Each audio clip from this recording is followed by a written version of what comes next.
Hi World Doll Day friends, my name is Bradley Justice Yarbrough and I'm excited to be here with you and share one of my favorite dolls, Francie. Francie is Barbie's cousin and I'm going to give you a little history about her and explain to you why she's my favorite doll. So in 1964, something kind of happened in American pop culture, and that was the Beatles made their first appearance on American television. And there was this whole sort of British invasion and everything sort of became mod and sort of kooky and crazy. And there was a whole sort of shift in a younger generation of teenager. And it was kind of referred to as Deanna Vreeland, the Vogue editor at the time, said it was the great youthquake. So suddenly Barbie, who was sophisticated and a airline stewardess and a fashion editor and a teen model, she was doing all of those sort of grown-up things, but there was a gap between being a very young person and being an adult like Barbie in the middle, and that's where Francie sort of came to be. Francie was that 15 to 16-year-old girl that was going to the soda fountain with her friends and going to the dance party, and it was actually sort of a test market for Mattel to create what was going to become the mod movement in Barbie. But let's not get ahead of ourselves. Let's talk about Francie. So 1965, there was a television show starring Sally Field called Gidget. And it's no sort of mistake that her real name instead of Gidget was Frances. And so I think that kind of played into the creation of Francie because she was that same age period of teenager in high school and doing all those things. So they did a new sculpt for a head, and this is one of the earliest issues of Francie. It's a new sculpt that was done by Joyce Clark. Joyce Clark had done the Skipper head mold. She would later do the twist and turn head mold. And the thing that was going to be really different about Francie is she was going to be far less curvy than Barbie. She wasn't going to have the large bust and the wider hips. She had a more demure figure. I'll show you a little image of what that looks like later. But they gave her this longer straight hair that was flipped up on the ends. She had little bangs. She had brown eyes, which was kind of a new thing for Mattel dolls. Pretty much other than Alan up to that point, everybody had blue eyes. And Francie, the bendable leg version, had something that no other doll had, and that's rooted eyelashes. The rooted eyelashes were actually created by Barbie's first fashion designer, Charlotte Johnson, and she actually had that idea and experimented with a hypodermic needle and hair fiber to create that. Charlotte Johnson actually holds the patent for that method. So with the creation of this doll, this new head sculpt, this new body, rooted eyelashes, Francie was sort of set to happen. The straight leg version was a much more sort of dressed down doll. It came in a basic swimsuit and did not have the rooted eyelashes. Her legs didn't bend. And at that time, both Barbie, Ken, Alan, Midge, and Skipper all came in a straight leg or bendable leg version. So, but Francie was the first to have these fabulous rooted eyelashes. She was available in two hair colors, the blonde and the brunette. And she was sort of an instant hit. They did a television commercial for her, much like Barbie. She took off because I think she really appealed to this younger girl that kind of saw her as like the ultimate teenager. The wardrobe was geared to this sort of younger audience. This is one of the first 1966 fashions that's called First Formal. And it's this wonderful sort of really demure sort of like formal dress with this embroidered cotton eyelet and this silk organza cape. She's really pretty. But they did other sort of mod kooky outfits. This is a favorite of mine because my favorite color is orange, called Orange Cozy. And it's a velvet tunic dress with stockings, a matching hood that's trimmed in this sort of gray sort of salt and pepper chenille fiber. She has black boots and black gloves. It's kind of a fabulous sort of costume, so I kind of love that. His first wardrobe in 1906, for the most part, not entirely, was designed by a woman named Eileen Zublin. And Eileen Zublin had been designing for Mattel since the early 60s. She had created some fun costumes for Barbie, including Senior Prom. She also did like Poodle Parade. So she did some very creative stuff. This one, however, was designed by Carol Spencer. Carol designed some wonderful costumes for Francie. This is called Tweedsomes, and it's this little dress with a coat over it, wonderful jewelry and belt, and everything is so fabulously accessorized. It comes with this little hat box case. This is a fabulous costume for Francie and one of my favorite. So because Francie was so popular, it kind of gave everybody at Mattel the answer that they needed, which was, we need to update Barbie. So they got Joyce Clark to design the twist and turn Barbie head and did this long straight hair. And so along with Francie being this mod girl, Barbie went mod herself. They kind of knew that Francie was going to be the ultimate success. So at the time, you probably heard there was a Barbie fan club. So they decided that they were going to expand that and be the whole Barbie family. So many little girls wrote into the Barbie fan club saying, how can we join the Francie fan club? And they said, well, if you're a member of the Barbie fan club, you're already a member of the Francie fan club. And they sent them this autographed picture of Francie in their little kit. So Francie was very popular. She was so popular that they decided to kind of expand her world. So in 1967, when Barbie got the twist and turn waist, so did Francie. But along with getting the twist and turn face, Francie also got a new friend, and that was Casey. And Casey has an open-closed mouth with molded teeth. She has this sort of geometric bob hairstyle a la Vidal Sassoon, and she was really cool. She came in this little gold knit swimsuit. She was available in blonde and brunette. A lot of the brunettes over the period of time have oxidized to like a red hair color. So Francie had a friend. So Francie packaging for the most part was done like in green. So you could kind of color code the different outfits. I think Ken was mostly like a golden yellow. I think Skipper's was orange, Barbie's was sort of like a rose pink, and had some variations. But this particular outfit shows the logo for Francie and Casey. So I love seeing these outfits packaged, but you know me, I like it open where I can play with it. So in 1967, with the twist and turn Francie, they decided to introduce the very first African-American family member to the Mattel line. And it was the Black Francie, which is one of my favorite dolls and a pretty hard to find doll. And it was essentially Francie, except with a darker skin tone. And this is actually the second version of the Black Francie. The first ones they did with a different hair fiber. And I'll put it up where you can kind of compare them. But her hair fades to this red hair color. Now, a lot of people will say, people were confused because Francie was Barbie's cousin, and now they were doing a Black Francie. No, it really wasn't that. I think they were just kind of testing to see if a black doll would be successful. And I think they kind of thought that they tested it, they formulated the color plastic.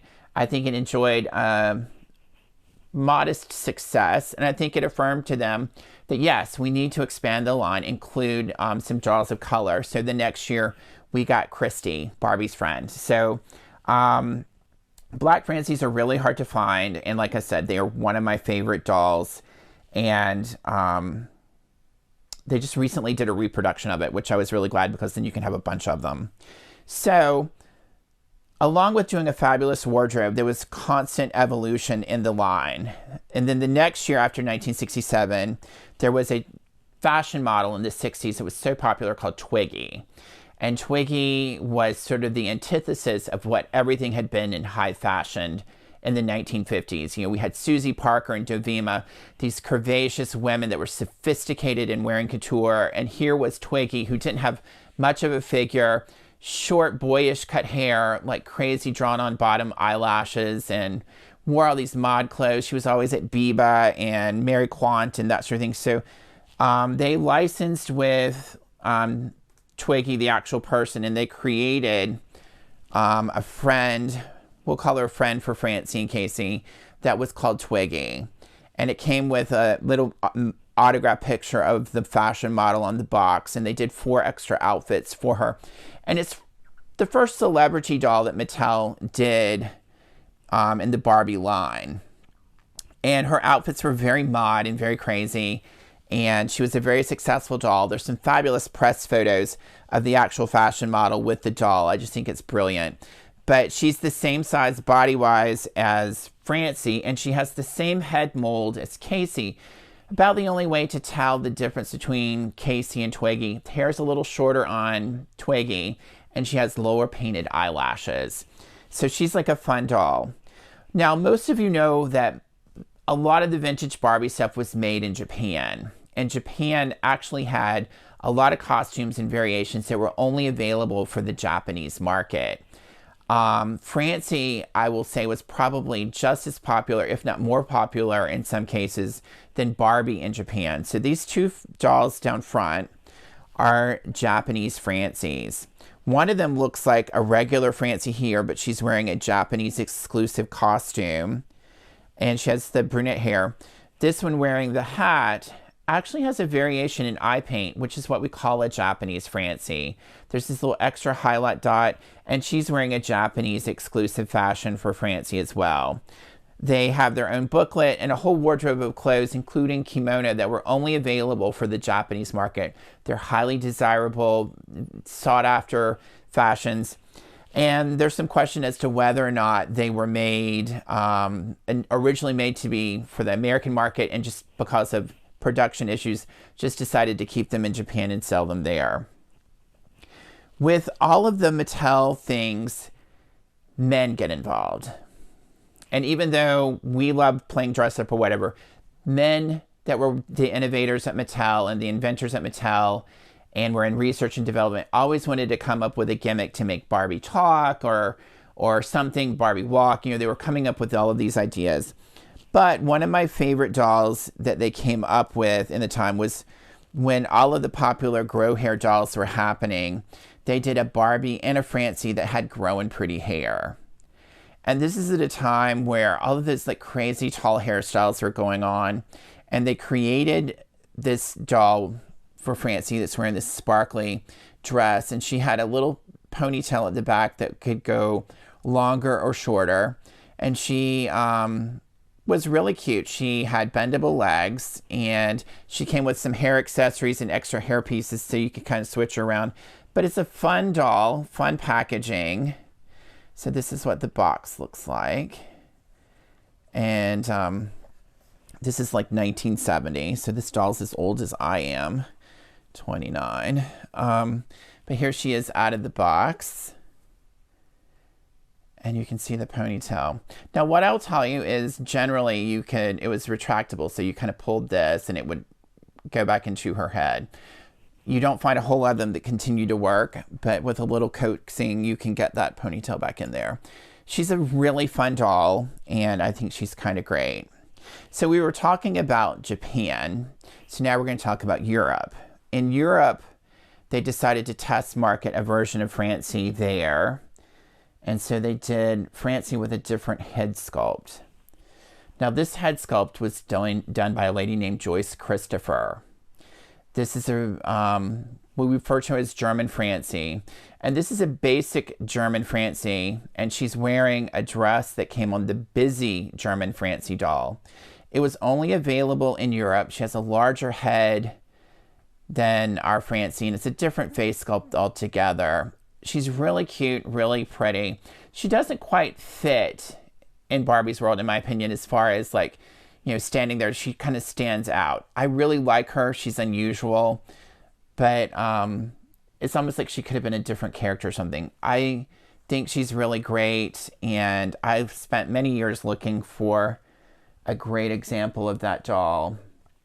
So as Francie kind of went on in 1971, they updated another hairstyle.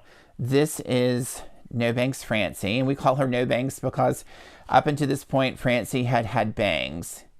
And this one has her hair brushed back. She was a twist and turn version doll. And it's sort of that sort of Trisha Nixon hairstyle. And if you ever do you remember the TV show Dark Shadows, Victoria Winters had that sort of blown back, sort of like bouffanty kind of hair. So this is No Bangs Francie, and I think she's really, really great. This doll, inherently, the face generally turns pale, sometimes yellow, but this doll is so rare. Even when she came out, she was super rare. So she was very difficult to find. And she's wearing a variation of an outfit called Snaz. Now, Barbie and Francie simultaneously had fabulous costumes at different price points. And Francie would have, 12 to 15 costumes a year. They would do special gift sets that were available at some of the department stores like Sears or Montgomery Ward's. This is one of the first gift sets that was Francie and her swinging separates. And you got a single doll, and you got the little midriff top and pants and the skirt and the sort of floral print blouse. That blouse may look familiar to you. It's the same fabric as Barbie's 1967 Floating Gardens. And it's a really cute sort of mix and match outfit that, quite honestly, it takes two dolls to kind of display it. So you can kind of have fun with that. But that's her first gift set that was done. That was a Sears exclusive. So we've talked about a lot of things, but I'm going to talk about one of the mysteries in the world of Barbie. In 1971, there were packages that showed up that had Francie and her friend Becky on the package. And, I love a mystery. And at the time, Mattel was sort of besieged with inquiries as to where we could buy a Becky doll and who was Becky and that sort of thing. Well, Mattel wrote back letting them know that they had intended to market a doll named Becky, but had canceled that because, for whatever reason, quite honestly, at that time, Mattel was having some major issues with a lot of things. So expanding the Barbie line may not have been a good idea. So they just decided to 86 that, but the packaging had already been done. So it's kind of fun to find something with the Becky on it. So for years, that doll was documented in the Collector's Encyclopedia of Barbie by Sybil DeWine. And it's always been like a dream, like, one day maybe somebody would find a Becky or a Becky would turn up. Well, in 2009, our good friend Bill Greening at Mattel gave us a wonderful gift that he created a modern rendition, kind of a reproduction, even though it had never been produced, of Becky. So we finally got our Becky as a collector. But what an amazing, dreamy situation to know that there's a doll out there that just doesn't exist, and we have to hunt it down and find it. So as Barbie continued on, and Mattel was going through its sort of tumultuous times in the early 70s, they kind of started shrinking down the line a little bit. So starting around 72, 73, about the only Francie doll you could get was Malibu Francie. And the Malibu doll was kind of like the basic doll. And it's essentially the Casey head mold with straight, just blonde hair. And she's got the tan twist and turn body like the other Malibu dolls. And it's the Casey face with blue eyes. It's a cute doll, but, to me it's more Casey than Francie. But she stayed in the line, and she was given like 5 new Best Buy fashions a year. And the Best Buy fashions came in these little simple packages like that. And then they would do between 2 and 3 of the Get Ups and Go fashions, which were more deluxe fashions, like a candy striper, and she did ice skating and she went camping and that sort of thing. So there was more deluxe fashions. But, they really kind of scaled down on it. And there was a lot of time that, the economy was not that great in the early 70s here in the U.S. And so one of the things that people were doing was economizing and looking for play value. If they were going to get something, they wanted to make sure that it had its value. Barbie and Francie are different sizes. So if you had 2 dolls, you had to have 2 wardrobes. They eliminated Francie in 75. And part of that was they wanted to make sure that going forward, Barbie's friends would always be the same size as Barbie so they could share clothes. Before they ended the whole thing, they had rediscovered a whole giant inventory of fashions that had kind of been written off and kind of put into storage that were for Francie and Casey. I mean, like fashions that were done in 70 and 71 were just suddenly discovered in a warehouse about 1975. So they were trying to sell these outfits to wholesalers, trying to get rid of these outfits. Well, I think the question became, why would we buy these outfits from you when we only can hardly even get a Francie doll? So in a last-ditch effort, they created Francie and Casey that were available in this sort of discounted version. And we call this Baggy Casey. And it's a straight leg, just sort of basic doll with blue painted eyes and straight blonde hair. They were packaged this way because at the time, a lot of the Mattel stuff wasn't set on a shelf. It was hung on peg hook in like a discount store. These dolls were really inexpensive. They sold for a couple of dollars.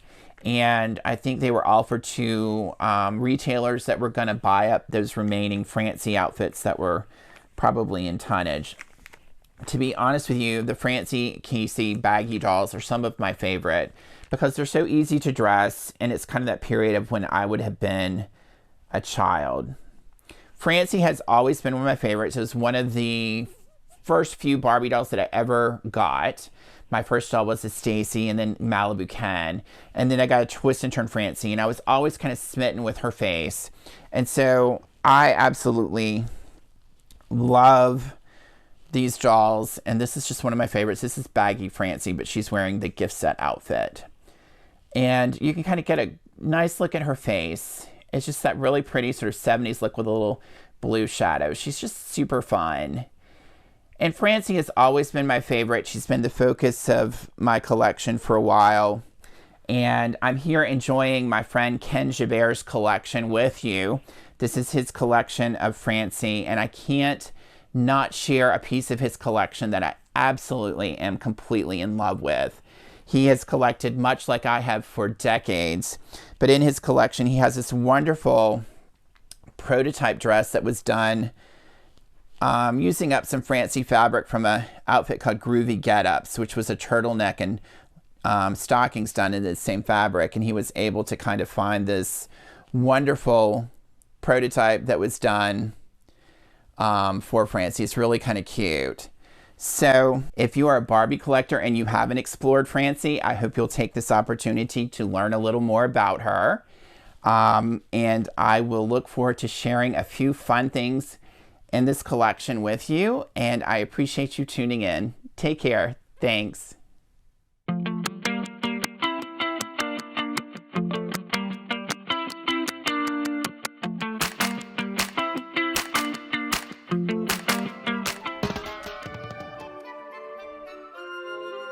Remember to like, subscribe, and hit that notification button.